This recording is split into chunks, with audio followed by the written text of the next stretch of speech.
السلام عليكم ورحمة الله وبركاته. النهاردة هنعرض لكم فيديو لقاء تام مع آلان ديب اللي هو مؤلف كتاب One Page Marketing Plan أو خطة تسويقية في صفحة واحدة. باختصار كده الكتاب ده بيتكلم إزاي تقدر تعمل لشركتك خطة في صفحة واحدة. الصفحة دي هو مقسمها 3 صفوف وكل صف 3 بلوكات، يعني 9 أجزاء في الخطة كلها. أول صف بيتكلم عن قبل ما تبدأ تبيع للعميل 3 بلوكات من 1 ل 3. الصف الثاني من 4 ل 6 أثناء البيع، والصف الثالث من بعد ما تبيع للعميل البلوك من 7 ل 9. دي كده بس يعني لمحة سريعة علشان يمكن توضح أسئلة هسألها له في اللقاء. الكتاب ده بسبب أهميته أنا لخصته على كذا حلقة في فيديوهات على قناتي على اليوتيوب، ممكن برضو ترجعوا لها لو محتاجين تعرفوا الأفكار المهمة في الكتاب. وطبعا حابب أشكر شركة نكسس تريننج اند ديفلوبمنت اللي هي نظمت اللقاء ده، واللي هي كمان عاملة دعوة لألان ديب إن هو يجي القاهرة خلال من الفترة 28 و 29 نوفمبر اللي جايين مع سبيكرز تانيين مشهورين جدا في مجالاتهم. أتذكر منهم مثلا جونا بيرجر مؤلف كتاب كونتيجيوس. خلال اللقاء ده إن شاء الله هنلتقي مع ألان ديب في حوار موسع أكتر. شركة نكسس طبعا مشهورة من زمان إن هي بتجيب أشهر مؤثرين في العالم وأشهر ناس في مجال البيزنس زي فيليب كوتلر وماركل بورتر جم قبل كده عن طريق ان هم ايفنتس نظموها، وستيفن كوفي، وانا سعيد جدا ان هم منظمين برضو الايفنت ده. اتمنى ان الجميع يستفيد منه. لو عايز تشترك هنسيب لينك لموقع شركة نكسس في الديسكريبشن. يلا نشوف اللقاء مع بعض.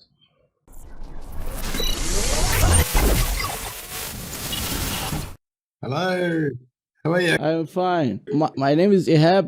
I'm very pleased to talk to you in person. I'm one of your very big fans. Oh, thank you very much. Thank you. Very nice of you to say. I'd like to introduce myself first. I'm a retired surgeon. Okay. Yes, a neurosurgeon, and this was 30 years ago. Wow. Since 1991, I'm a businessman, business instructor, business consultant, trying to convey the business knowledge, especially to the small companies in Egypt and the rest of the Arab world. Nice. That's why I found your book exactly fitting with my audience. I read your amazing book more than a year ago, and I summarized it for Arab speakers. Did you read it in Arabic or did you read it in English? No, I read it in English. I don't like to read the business in Arabic. Okay. The translations between the Arab countries are not the same. There are no standard translations for many of the business terms, and I tried to explain the ideas in many videos. The ideas came in your book. I sent you an email. I tried to have the rights to publish it in Arabic, but maybe you or one of your team told me that you have already made an agreement with another company. Yes, it's already in Arabic. In Arabic. I knew that a publisher from Jordan Yes. is selling it in the area. Yes. And I see it in most of the recommended books in the region, in Arabic business books. Yes. And I'm very pleased to talk to you. This is amazing feeling. I can't express myself. I know that you are coming to Egypt by the end of next month, and this will be a very great opportunity to meet you in person. Yeah. Many fans, I'm expecting many fans in Egypt are waiting for you. I'm very much looking forward to coming to Egypt. It will be my first time there. Yeah. And have you studied to prepare any topic customized for the region of this part of the world? I was born in Syria. Did you know? I don't know if you know. I was born in Syria. I didn't know that. My dad is from Syria, so or he was. He passed away, but yeah, I was born in Syria, so I understand Middle East culture, and I love it. Yeah. The book is amazing. Oh, thank you very much. Thank you. That's great to hear. Yes, although you, as you said in the introduction, you came with nothing new, but the idea itself in less is more, that you are only 4% of the knowledge will give you 64%. That's it. This is very, very innovative idea. That's true. That's true, and it really is the case. Yeah. How did you come with this idea? So I was working with many clients, and I wanted them to create a marketing plan, and many of them felt that this was something that was very difficult for them. They didn't know where to start. They thought that they had to hire a very expensive consultant. And so I created a process to make it easy for them to create a marketing plan. And so that's really where this came from. And so it was a process that I created for my own clients because I wanted them to be able to create a marketing plan very quickly, very easily, in a structured way. And so it was very successful with my clients. And so that's why I wrote the book, because I wanted more people to get access to this kind of knowledge and this kind of information. And so it's been incredibly successful. We've got millions of people all over the world now use this structure. So I'm very happy about that. Yes, really, that's right. Are you planning to come with a next edition of the book shortly, or I am. I'm right now writing the next version of the book. So, and that's going to be really taking the structure of the current book and really creating an implementation guide. So, how do you actually do the marketing? How do you actually structure your tools, your assets, your processes, your team, all of those sorts of things? So the first book is very much talking about strategy, because this is very important. It's like an architectural blueprint. And the next book is really going to be talking a lot more tactical things. So what physical, visible actions do we need to take daily, weekly, monthly to do marketing effectively?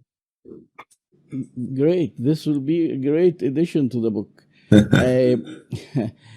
Some small companies in the region, they think that marketing is a Western, or specifically an American science, which does not match our society, our culture.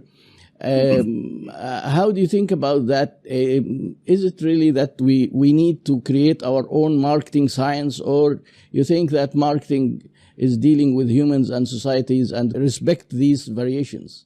Yeah, look, marketing to me is the combination of psychology and maths, really. So meaning that we need to make a profit, and we need to also use psychology. And wherever there's human beings, both of those things are universal things, psychology and maths. And so whether it's in the Middle East or United States, United Kingdom, we're all human beings. We all have emotions. We all have fears. We all have hopes. We all have desires. And so we all want to make a difference in our businesses. And so that's why I've seen everywhere from China to Middle East to United States, United Kingdom, in Asia, everyone is using the concepts that I use in the book very, very successfully. So it's very applicable. Of course, we need to be aware of local customs, local cultural things. You know, in some cultures, certain words and certain phrases and certain ways of doing things is different. So, of course, we need to be aware of those things. But the 95% of the material is applicable across all cultures, across all regions, or across all nations. And I think that's really exciting, because I notice that in some of these, like, for example, in the Middle East, a lot of companies are not using these things. So that's an exciting thing that is a big opportunity for a lot of companies, because they've got the opportunity to implement marketing at a much higher level. Great. I know that your book is very much suited for the small businesses. Yeah. How you think that the main differences in marketing application and practice in small and large companies, especially the marketing budget part? Yeah. So small companies obviously have smaller budget, smaller time frame, and smaller amount of tools to get things done. Large company has maybe millions of dollars, maybe years to get a result, and they can spend a lot of money to do branding and all of those sorts of things. Whereas a small business, needs to get results on a small budget in a very small time frame. And so the strategy will be different, right? Just the same as if I build a 100-story building or if I build maybe a 2-story house, the strategy is going to be different, right? So the budget is going to be different, the time frame is going to be different. So we need to keep that in mind as well. So making sure that we're using strategies that actually work for a small business. And if you have a look at some of the large companies, when they started, they were using different strategies to what they're using now. So it's important to look at what they did to grow, not where they are now and what they're doing right now.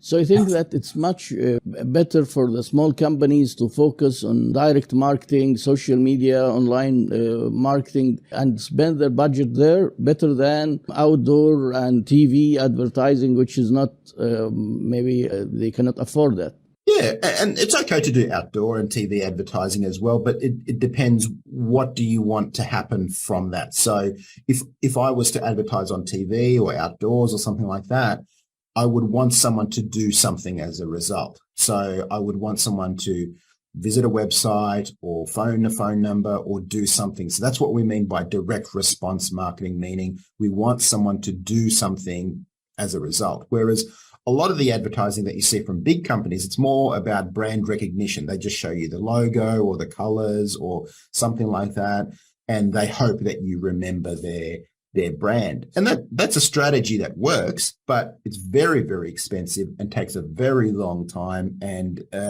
most small businesses don't have that kind of time frame and that kind of budget. So if you're spending many millions of dollars, then that's okay. Then maybe that's a strategy that can work for you. But most small businesses that I work with have a smaller budget and they have a smaller time frame. Great. In square or rectangle number 7 in your one-page marketing plan, you mentioned the world-class or the best customer service to keep our customers. Yes. Talking about our region, the level of customer service we have is much lower than the average customer service in the US, England, and Europe. Yeah. And I think maybe this was the condition decades ago. How do you think we can improve this culture in the region, the customer culture as a whole? So many times entrepreneurs and business owners think about getting new customers, and that's important. We want to get new customers, but imagine if every customer that you ever got stayed with you, bought more from you, referred new business to you, and helped you expand your business. That would create massive effects in your business, massive positive effects and massive return on investment. So I think of creating a world-class experience. It's not just being nice to the customer. It's really a very smart business strategy to create people who are referring your business, who are writing positive reviews, who are telling other people about your business, because very often, if they get poor customer service, they will tell all their friends and they will tell all their family, and that will impact you negatively. So we want to have a positive impact on that, and creating a world-class experience is very, very important part of that. I often talk about the one-page marketing plan, and a lot of people think that marketing finishes when the sale is made. No. That's really when marketing is, you're halfway, because a lot of the marketing happens after someone buys from you. What's the experience going to be? How are you going to sell them more? How are they going to refer new clients to you? So all of those things is really where the world-class businesses make the most of their revenue. Great. Some of the managers of small businesses in our region, they argue that this level of customer service is made only for big companies, and small companies cannot afford the cost of customer service. How do you see this argument? I think you can't afford not to have good customer service, because most people, myself included, I'm sure you're the same, we go where we are treated best, right? If someone treats us badly, we're not going to go back. if someone treats us well, we're going to go back. So it's a very, very simple idea. People go where they are treated best. So that's what we want to do. We want to treat our customers really, really well, both for them and for us. It's an exchange of value. Mm-hmm. Personal branding, some say that we are living in the age of personal branding. Yes. And that every company, every professional can benefit from it. How do you think about personal branding, and how does it fit in your one-page marketing plan for the small business? Yes. I think it's a very, very important part. So in block 7, which we were talking a world-class experience, I talk about how can you become a voice of value to your target market? So it's more than just creating a transaction in your business, because if you're purely transactional, then people will judge you based on price. So if someone else has a cheaper price than you, and they see it as equal, well, then they'll buy from you. Well, whereas if you become a voice of value, meaning you become a thought leader in your industry or your business or your type of product that you sell, then people will seek you out. People will seek out someone who is an expert, who is an educator, who is someone who is a voice of value in that niche. And I think that's incredibly important. It's the reason you and I are talking today. It's the reason I'm coming to Egypt, because you saw my book, you liked my material, you connected with my personal brand, and that's why we made that connection. Otherwise, it wouldn't have happened. So I think and every single day someone is reaching out to me. Can you come and speak at our event? Can you come on our podcast? Can we join your coaching program? Whatever it is. And that's all because I've built that personal brand, because I've invested in that. I spend a lot of time, money, and energy with my team to create that personal brand. I think that's incredibly important. Mm. And is it suitable for all industries, all activities, all sizes of companies to focus on personal branding, or is it just made for professionals and small businesses? What do you think? I think it's applicable to all businesses. Now, if you have a look at new platforms that are coming up, like TikTok and things like that, this is all based on a personal connection with a person. And, on these platforms, there's everyone who's talking about, from health to exercise to B2B products and services, but it's always connected to a person. It's never really connecting to a company, right? It's someone who's talking about their product, their service, their industry, what's happening, telling a story. Those are incredibly important things. And so people want to connect with people. People are addicted to other people. That's one thing that we really need to understand is, how do we tell stories that are compelling? How do we connect with people on an emotional level? Because people can buy from people. Often I hear people say, well, what about B2B or B2C? And I say, don't worry about B2B, B2C. Worry about H to H, human to human, right? That's the connection. Whether you're selling in a business or a consumer or whatever else, you want to make that human to human connection. And that's really where your personal brand, where your story, where your unique angle on things is going to come into place. Great. The voice of customer is now much louder than before. Yes. How can we use this voice of customer to work on our side, not against us, in the social media? Yeah. Some say that we cannot control what customers say, and it is impossible to control the content they are spreading or sharing on the social media. And they think that this is uncontrollable for the companies. It's outside. We control our employees, our products, but voice of customers is not our business. Yeah. Well, you can't control what someone says or does, but you can influence it in a positive direction. So goes back to creating that world-class experience. So if I created a great experience for you, it's much more likely that you will write positive things about me and my business. The other thing that is really powerful about this is, now we can use customer feedback to change our product, to improve our product. So I think of it as a cycle. So prior to this, we had to guess, what will our customer want? What will they like? What will they not like? What's what's the thing that they're going to buy or pay for. Now we can hear it directly from them. We can see in our reviews, what are the things they liked? What are the things that they didn't like?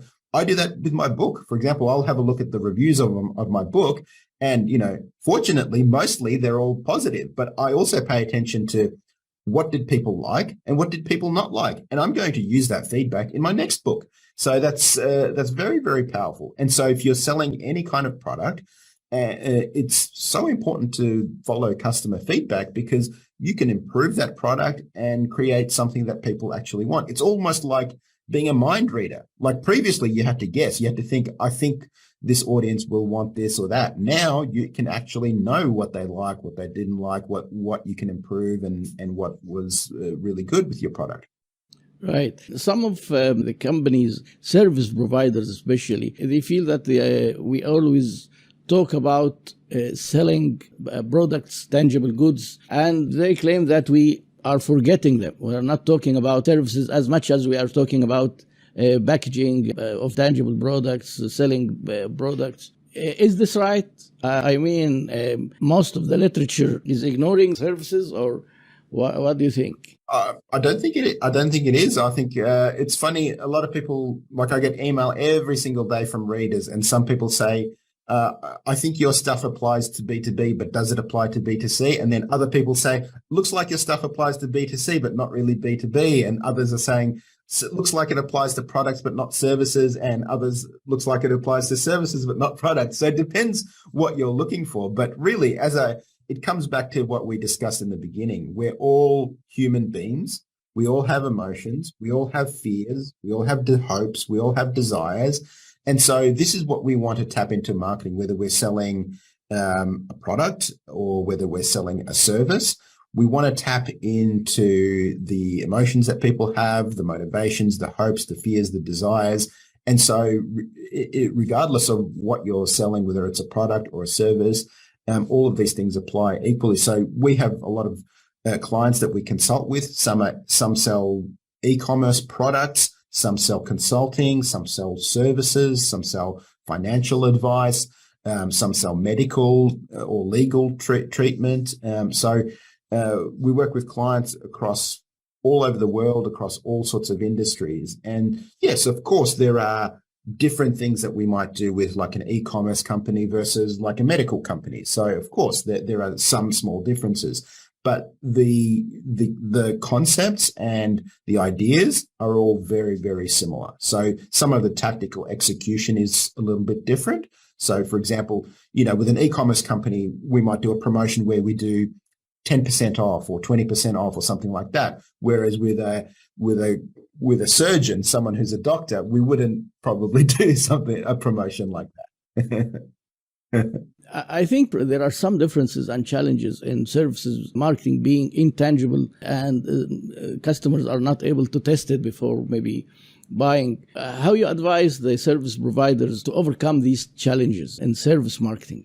Yeah, so when you're selling something that's intangible, you've always got a bigger challenge, because we're selling something that's invisible, right? So we need to create that concept in someone's mind about the result that they're going to get. Like if you buy a car, you're going to get a car, and you know what a car does and all of that. You can test drive it before. What's that? You can test drive the car before buying it. Exactly. You can test drive before, you've got some concept. But if you're selling something that's invisible or intangible, you need to talk about what their life is going to be like after they've used your service. So, and it's taking people from their current condition to a better condition. That's what we really want to do. Taking someone from point A to point B, from a worse condition to a better condition, from being lost to being found. And that's really what we want to do when we're marketing something that's intangible or invisible. Great. You mentioned your next book. Are you planning to author a new book shortly?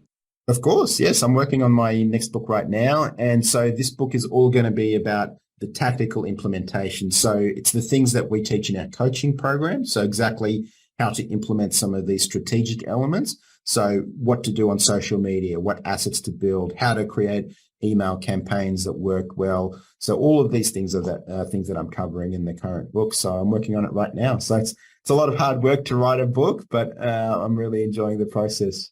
I know very much that it's very hard to write a book. Yes, I myself, I'm trying to do that for maybe the last 15 years, and I keep failing and failing and failing.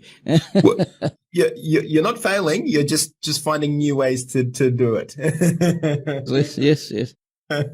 And for your business consultations, what do you think the best value can give for your customers in marketing, in strategic marketing, in planning, in promotion, in branding, or all of them for you are the same? Do you have any specific interest in one of marketing parts? Yeah, so the things that we do work across all industries and across all types of clients, but we find the best clients are people who sell something of high value. So if you sell something for a low value, maybe $10, $5 or whatever, you have to sell many of them to make a return on investment. But if you sell something of high value, maybe consulting services, maybe it's legal or something else, or high ticket items, it's very, very easy to get a return on investment with that, because we don't need to sell thousands of units to get a result. We can usually 1, 2, 3, 4 clients will get you a good positive return on investment. So, but having said that, we work with people who sell large volumes of low cost products and low volumes of higher end products. And so a lot of the clients get very, very good benefits from that. Great. I think it's about time. I am very pleased to talk to you, and thank you very much for your time. Looking forward to meet you in Egypt by the end of next month, the event organized by Nexus Training and Development. And I hope you enjoy your stay in Egypt during this event. It's my pleasure to speak to you, Dr. Ehab. I'm really looking forward to meeting you. And yeah, thank you very much to Nexus and Training Development for the invitation. I'm really looking forward to my first live event in Cairo in November. So I'm really looking forward to that. So this will be really, really cool. So yeah, thank you very much, Nexus Training and Development, for the invitation. And we'll be there for the first time on the 29th of November. So really looking forward to it. Right. Meeting you there. Okay. My pleasure. Thank you very much. Bye-bye. Bye for now.